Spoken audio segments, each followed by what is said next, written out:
नमस्कार दोस्तों, स्वागत है आपका हिंदुस्तानी पॉइंट में। आप इस वीडियो में देखने जा रहे हैं कि कैसे हिंदुस्तानी पैनलिस्ट निगहत अब्बास ने पाकिस्तानी पैनलिस्ट और एंकर को मुंहतोड़ जवाब दिया। जब पाक पैनलिस्ट ने उर्दू पर सवाल करते हुए जो कटाक्ष किया, उसका जवाब देते हुए निगहत अब्बास ने उनका मुंह बंद कर दिया और कैसे एक सच्चे हिंदुस्तानी होने का सबूत पेश किया। चलिए देखते हैं इस वीडियो में। आपने जुबान की बात करी, आपने कहा आपकी जो भाषा है उसमें हिंदीपन ज्यादा है, उर्दूपन कम है। मैं अपने देश, अपने हिंदुस्तान में मैं आपके बीच में नहीं बोली भाई, मैं आपके बीच में नहीं बोली। आपने छोटी बहन का दर्जा दिया है, छोटी बहन की बात सुनिए बिना रोके टोके।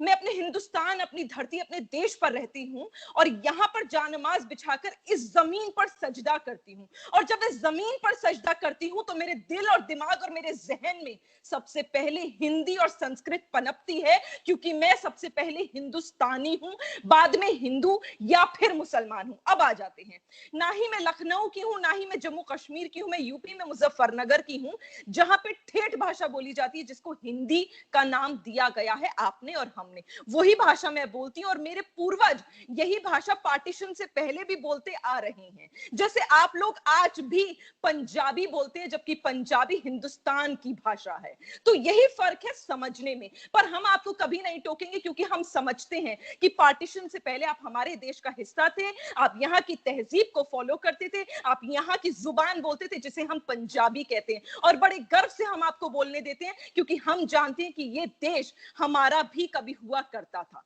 अब तहजीब की बात कर लेते हैं। किसी को उर्दू नहीं आती, ना आती है, नहीं आती, मेरे लिए वो जरूरी नहीं है। मेरे लिए ये जरूरी है कि कोई अगर अल्लाह को मानता है तो अल्लाह की इबादत करे। मेरे लिए ये जरूरी है कि उसे कलमा आता हो। मेरे लिए ये जरूरी है उसे नमाज पढ़नी आती है। और मेरे लिए सबसे ज्यादा जरूरी ये है कि वो अल्लाह की इबादत करते हुए किसी का भी दिल गलती से ना दिखा दे, क्योंकि अल्लाह ये पैगाम देता है कि मैं अपने बंदों को खुश रख सकूं, और जो मेरा बंदा मेरी इबादत कर रहा है वो सबको खुश रख सके। किसी का भी अगर दिल दुखा दिया तो अल्लाह से माफी के साथ और आपसे भी माफी के साथ बोलूंगी कि अगर मैं उर्दू बोल के भी किसी का दिल दुखा दूं ना, तो शायद मैं सच्ची मुसलमान नहीं हूं। तो मेरी ये मुसलमान मैं बाद में हूं, पहले मैं हिंदुस्तानी हूं। शायद आपके लिए भी, आप अपने देश में पंजाबी बाद में हैं, पहले आप पाकिस्तानी हैं। जिस प्रकार आप पंजाबी बोलते हैं, अपने दिल और ज़बान, अपनी जुबान पे, अपने जहन में रखते हैं, उसी दिल, दिमाग और जहन में हम हिंदी और संस्कृत को रखते हैं और बाखुदा अपने बच्चों को परवरिश में यही सिखाएंगे।